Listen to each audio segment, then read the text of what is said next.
You know, the movie's actually inspired by me and my whole family's life story. We took my brothers, my parents, my uncles on a journey and kind of put one great story. But we moved here in the time of the late 70s, early 80s, right in the middle of the Iran hostage crisis and the Iranian Revolution, which a lot of the viewers might remember it more of the Argo time where the Ben Affleck movie was done. So it was a really tough time to be in America. It was probably, it kind of still is, Iranians was like one of the worst things to be in America, because it's just had such a bad rap, and the government is so, you know, I don't get into politics, but the people are great, but the government I don't see eye to eye with. But it was a lot of prejudice, a lot of, you know, being an outsider, and justifiably, you know, the country had taken, you know, Americans hostage, so you weren't very welcome here, and we were in a very small town. Everybody, I think everybody was white. We're the only Iranian people there, so it was a challenge. But just like everything, when you go somewhere new, wherever you're from, you know, you're not immediately accepted. But the beauty of this is that it didn't take that much time. That through wrestling, I got the school and the town and the people to actually accept me, love me, and I call Petaluma my hometown. It's where we actually shot this movie, and the actual real locations, the homes and the schools and whatnot.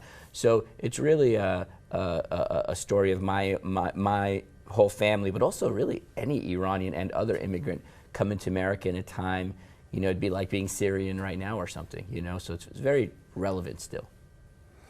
What I loved about the script the first time I read it and looking at the role was that this was a gentleman that was going through his own journey in his life and was on hard times, and you know, he found himself at the beginning of this movie actually living in his office in the gym because his wife tossed him, and so you know, I love that he was a guy that was finding his way, a Vietnam vet that you know, everything wasn't in sync in his life. So here comes this young man looking for a chance and being willing to you know, give it his all, and that meant something to the coach. It certainly meant something to me when I read the script, and I thought, wow, I love this journey of you know, they believed in each other, and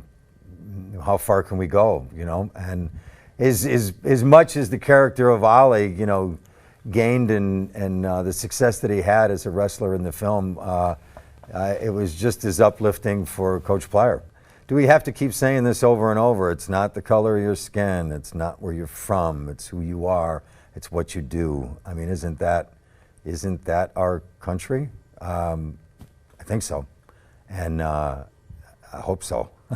So that's this story, you know. How hard are you going to work? How hard are you going to try?